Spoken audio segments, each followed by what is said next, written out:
Assalomu alaykum hurmatli do'stlar. Sizlar bilan IT ijodkorlari akademiyasi Xo'p, Django darsliklarini davom ettiramiz. Xo'sh, endi biza o'tgan darsimizani davomiy kodlarni yozishimiz kerak.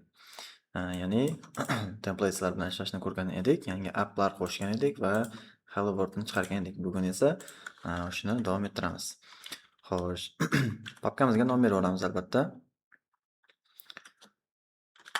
Templates, tayanch templates yaratish va hokazo. Xo'sh, endi biza bu papkani ichiga kirib olishimiz kerak. 3-darsda papkasini ichiga kirib olamiz va bunga nisbatan Django adminni chaqiramiz. Django admin start project config va tochka. Bizani appimiz tayyor. Buni albatta GitHubga chiqarishimiz kerak. GitHubga new lessons deb chiqarib olamiz. Bu albatta keyingisi Django admin start app deymiz va appimizga nom beramiz. Misol uchun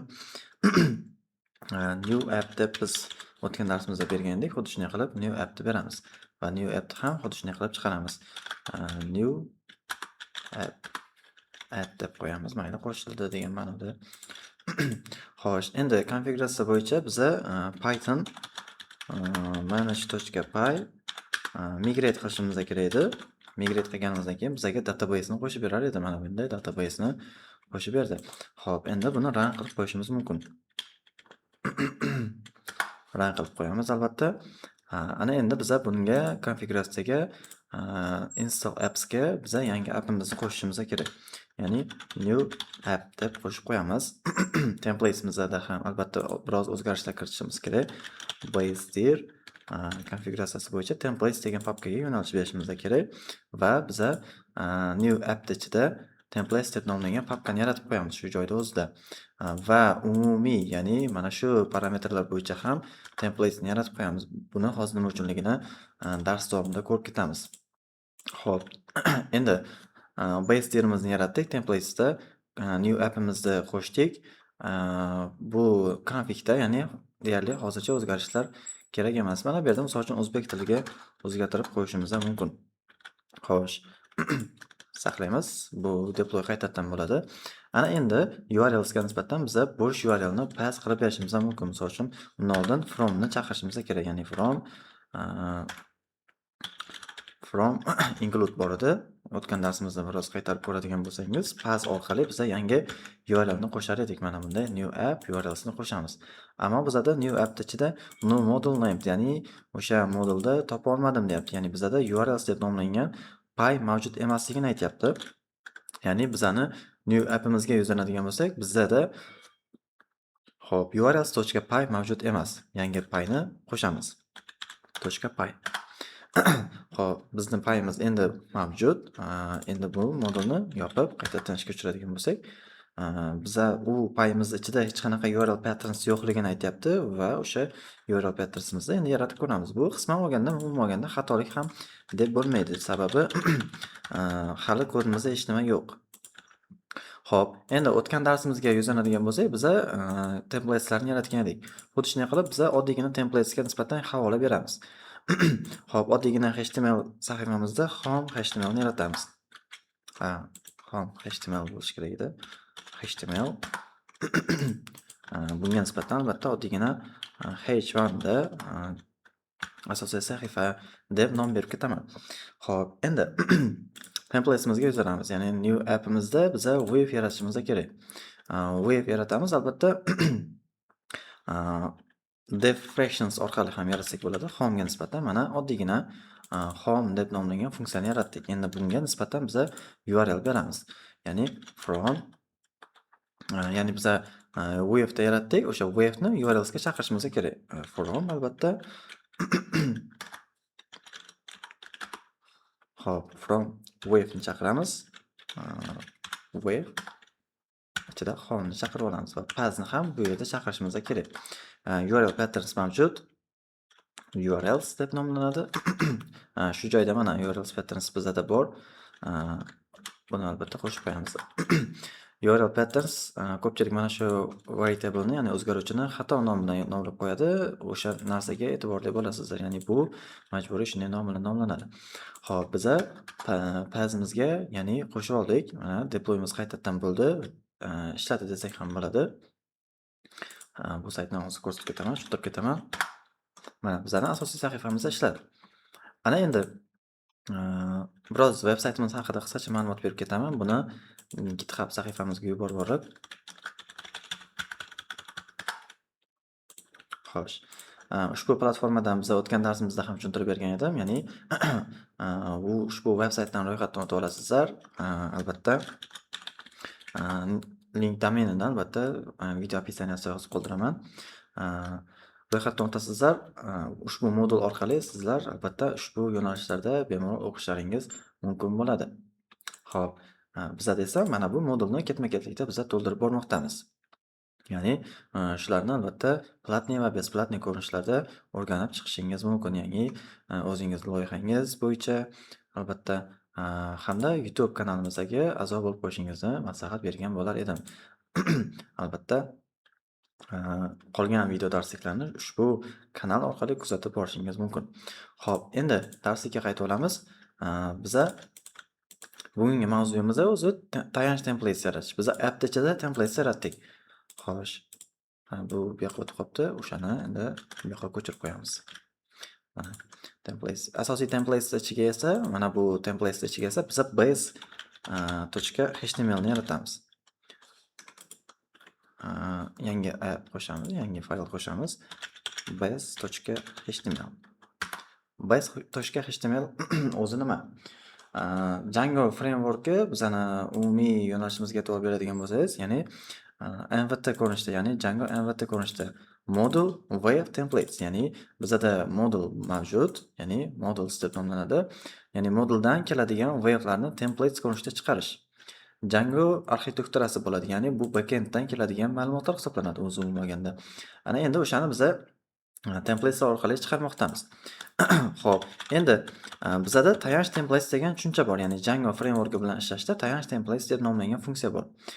Home HTML ichida, misol uchun biza kodlarni o'zgartira olmaymiz. Ya'ni aytaylik, o'zgartirishimiz mumkin bo'lgan narsalar, misol uchun buning ichida new bar navigations bar qo'shishimiz mumkin. Lekin ushbu navigations bar boshqa sahifaga o'tganimizda, ya'ni bir sahifadan boshqa sahifaga o'tganimizda o'zgartirish to'g'ri kelib qoladi. Ya'ni bu albatta ba'zida bizga noqulaylik tug'dirishi mumkin. Xuddi shunaqa holatlarda Django frameworkini tayanch templates deb nomlangan funksiyalari bizga anchagina rol o'ynab beradi. Ya'ni u qanday yaratilinadi, buni hozir ko'rib chiqamiz. Aytaylik, ya'ni bizda misol uchun bunaqa home HTML emas, aytaylik login HTML, register yoki boshqa shunga o'xshagan HTMLlar ko'p. Aytaylik, ular bizda templateslar, ya'ni HTMLlar soni aytaylik misol uchun 20 ta va undan ko'p ham deyishimiz mumkin. Xo'p, endi tayanch templatesni biz qanday yaratamiz? Tayanch templates hech qanaqa tayanch templates uchun hech qanaqa web yaratilmaydi. Shunchaki uni o'zini mavjud qilamiz. Bu asos hisoblanadi. Ya'ni misol tariqasida bizani mana bu veb saytimizga ham yuzlanadigan bo'lsak, bu base HTML deb nomlangan. Xo'p, bu base HTML bu sahifaga o'tganimizda ham, bu sahifalarga o'tgan vaqtimizda ham bular o'zgarmaydi, shu holicha qoladi. Ya'ni hech qanaqa o'z mohiyatini yo'qotmaydi. Xuddi shuning uchun ham, ya'ni bu base, ya'ni asosiy HTML deb qoladi. Misol uchun ba'zi bir veb saytlarda e'tibor beradigan bo'lsangiz, ularda footer qismi ham mavjud bo'ladi. Ya'ni bu footer qismi. O'sha footer qismi ba'zi bir veb saytlarda o'zgarmaydi. Misol uchun aytaylik, kun.uz veb saytini oladigan bo'lsak, buni base HTML mana bu misol uchun navbar qismi o'zgarmaydi. Asosiy qism tepada qoladi va boshqa qismlari, ya'ni misol uchun mana bu footer qismlari esa o'zgarib ketadi. Ya'ni misol uchun o'zgarmay qoladi. Ya'ni biroz grammatik xato ketdi, uzr so'rayman. Ya'ni navbar va footer qismlari o'zgarmaydi. Saytda hech qachon o'zgarmas qismlar bo'lib qoladi. O'shanaqa qismlarni chiqarish uchun Djangoda base HTML, ya'ni tayanch HTML mavjud. Xo'p, uni qanday yaratamiz? Biz oddiy HTML singari uni yaratishimiz ham mumkin. Bunga asosan misol uchun nom berib ketishimiz ham mumkin. Misol uchun IT Creative Academy deb yaratib ketaman. Endi bunga qanday yaratamiz? Ya'ni buni asl qonun-qoidalari bo'yicha yaratadigan bo'lsak, oddiygina new bar yaratishimiz mumkin. Misol uchun UL bo'yicha li teglarida a tagida misol uchun home deb ketamiz. Home emas, mana shu yerda misol uchun bitta aytaylik, misol uchun kompaniyani berib ketamiz. Google kompaniyasini berib ketamiz. Misol uchun Google deb ketaman. Keyingisida xuddi shunaqa ko'rinishda misol uchun aytaylik, xo'sh. Google emas, YouTube. Hrefga albatta Google'da havolasini kiritishimiz kerak. https google.com. Hop, google.com.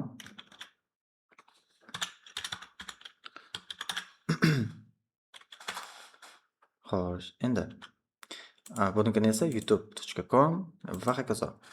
Ya'ni shunaqa ko'rinishda ikkita, hop aytaylik 3 ta yaratishimiz mumkin.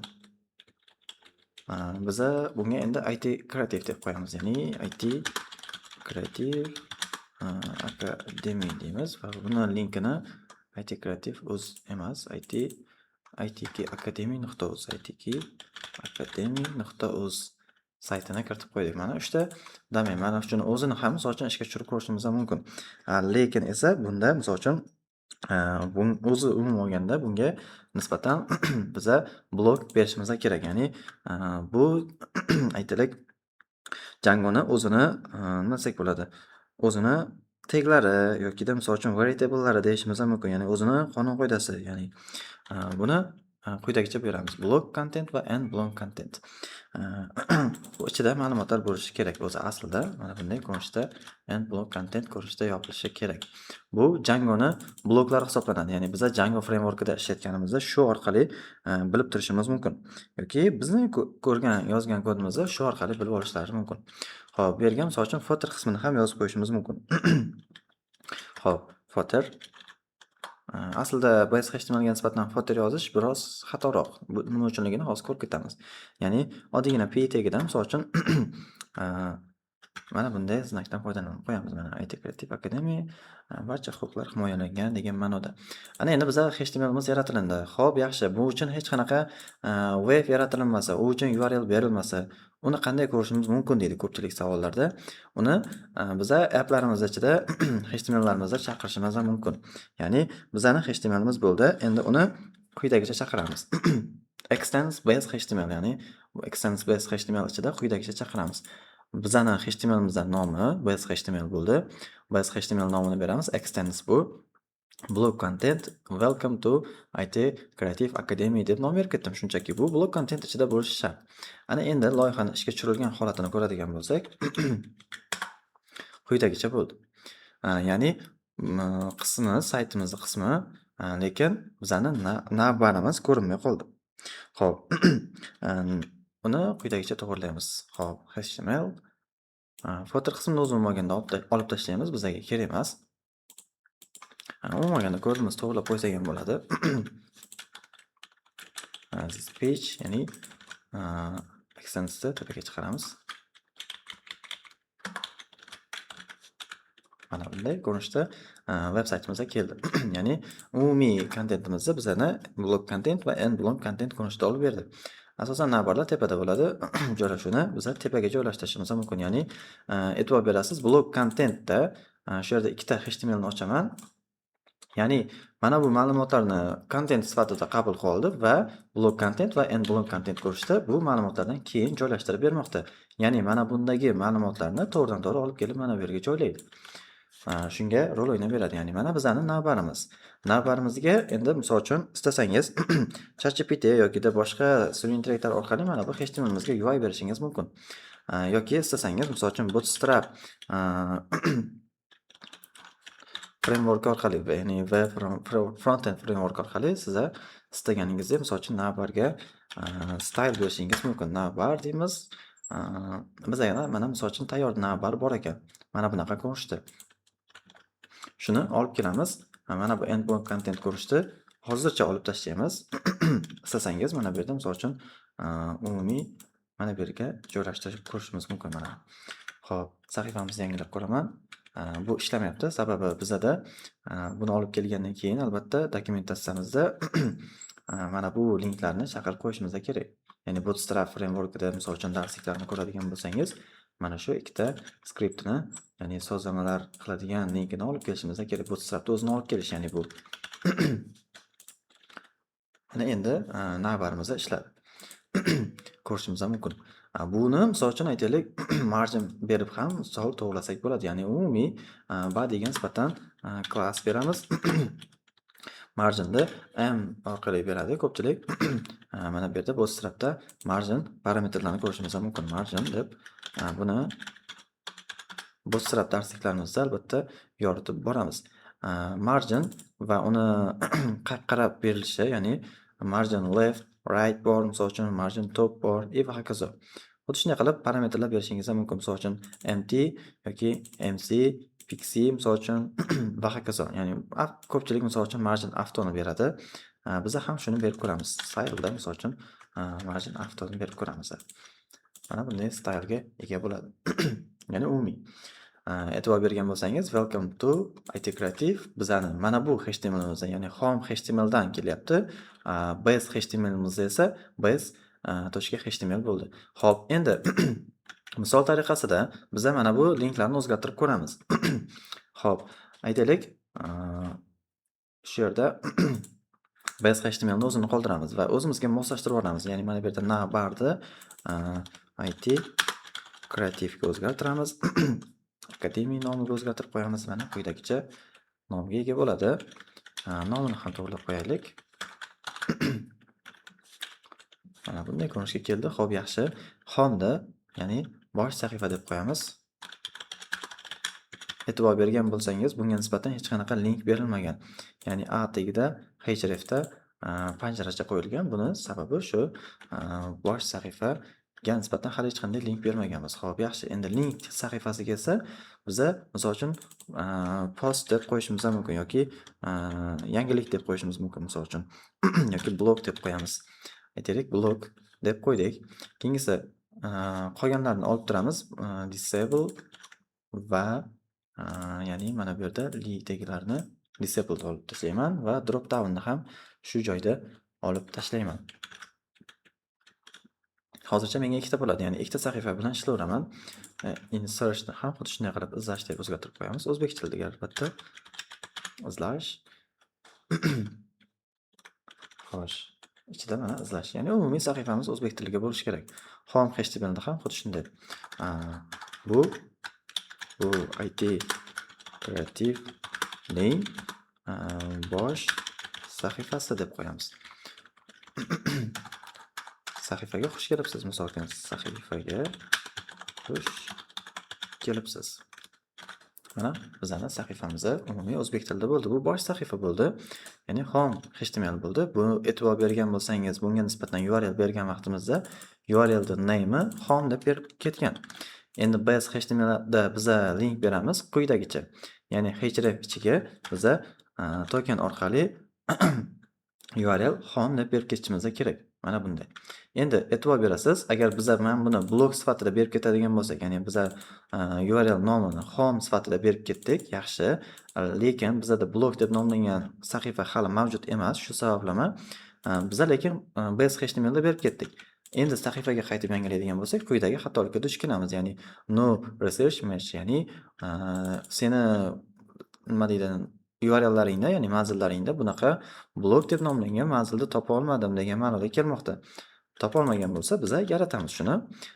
Webga albatta birinchi blokda bitta blog deb nomlangan blog.html ni blog s apostroph qo'shib ketamiz, ya'ni blogs deb nomlangan bitta yangiliklar sahifasini qo'shib beramiz. Xo'p, dokumentatsiyaga beramiz. Misol uchun yangiliklar sahifasi. Xo'sh, endi bunga albatta h1 da yangiliklar deb biza shunchaki h1 kiritib qo'yamiz hozircha. Xo'p, endi webda biza uni funksiyasini yaratishimiz kerak. Deflections chaqiramiz va blog deb nomlaymiz va blogs s qo'shib qo'yamiz. Ya'ni biza template'imizda blog s bor.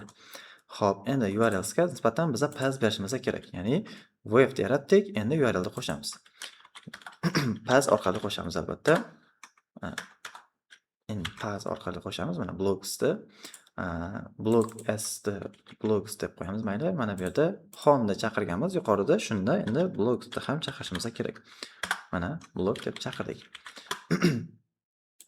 Xo'p, chaqirildi albatta. Endi blogni ko'rishimiz mumkin, ammo blog yo'q deyapti. Sababi biza blog s deb berdik name'da, lekin base htmlda biza blog deb bermoqdamiz. Bunga ham s ni qo'shib qo'yamiz va saqlaymiz. Ana endi yangilaydigan bo'lsak, hech qanaqa xatoliksiz ishlamoqda. Endi blogga o'taman. Endi e'tibor bergan bo'lsangiz, bizani yangiliklar sahifamiz chiqib qoldi. Ammo navbarimiz yo'qoldi. Xuddi shunday qilib home html ga biza end blog va blogni qanday olgan bo'lsak, xuddi shunday qilib blogsni ham olishimiz kerak. Ya'ni body'ni boshida va body'ni oxirida end blog bilan tugatishimiz kerak. Xo'sh, base htmlimiz. Okay, qaytamiz. Mana sahifamizni home html da qanday olgan bo'lsak, blogsni ham xuddi shunday qilib olishimiz kerak dedik, lekin e'tibor bergan bo'lsangiz, bizani sahifamizda extends chaqirilmadi. Ya'ni umumiy narsa blogga olindi, lekin extends chaqirilmadi. Extends chaqirilmagan hisobiga bizani blogs qismimiz da html chiqmayapti. Ya'ni yangiliklar sahifasi chiqmayapti. Xo'p, endi yangilaymiz, blogsga o'tamiz va e'tibor bergan bo'lsangiz, yangiliklar sahifasiga o'tdik. Tashrif buyurdik. Bosh sahifa, blog sahifasi. Xuddi shunday qilib, e'tibor bergan bo'lsangiz, URL o'zgarmoqda. URLni biza uzun berishimiz ham mumkin. Misol uchun, aytaylik, yangiliklar sahifasi deb berishimiz ham mumkin. Misol uchun, bu uzun bo'lib ketdi, lekin nomi blogs nomida qolmoqda. Orqaga qaytaman, yangilayman va blogsga o'tadigan bo'lsam, yangiliklar sahifasiga o'tmoqda. Lekin biza htmlni o'zgartirmadik, e'tibor bergan bo'lsangiz. Xuddi shunday qilib, name'lar shu sababnoma beriladi bizga. Misol uchun, URLlarni keyinchalik o'zgartiradigan bo'lsak ham, ammo o'z holicha qolaverar ekan. Xo'p, yaxshi. Bu tayanch html deyilar ekan. Nima uchun? Alohida templatesda saqladik. Sababi bu bitta html. Misol uchun, footer html ham bo'lishi mumkin. Xuddi shunday ko'rinishda. Footer html ham xuddi shunday yaratiladi. Ya'ni footer deyiladi va qolganlarga yuqorida qanday chaqirgan bo'lsak, misol uchun mana bunday chaqirgan bo'lsak, unda ham xuddi shunday qilib chaqirishimiz mumkin bo'ladi. Bootstrap orqali albatta UI berib ketishingiz ham mumkin. Agar darsliklarni umumiy davom ettirmoqchi bo'lsangiz, veb-sayt orqali ro'yxatdan o'ting va darslarni boshlashingiz mumkin bo'ladi va undan tashqari YouTube kanallarimizda ham bepul darsliklarni kuzatib borishingiz mumkin. YouTube havolasi. Barchangizga ajratgan vaqtingiz uchun rahmat. Oxirida GitHubga chiqarib qo'yish esimizdan chiqmasin. Birato'la GitHub sahifamizni ham ko'rsatib ketaman. Bu sizlarga albatta ma'lumot sifatida e'tibor berasizlar. GitHub sahifamizga kirib ko'radigan bo'lsak, xo'p, repositories bo'limida bizani mana shu IT Creative Jungle Lessons darsliklari qo'shib borilmoqda. Ya'ni mana 3-darsimizning kodlari, hozir yozgan kodlarimiz, ya'ni templatesimizda base htmlimiz, mana bizning base htmlimiz.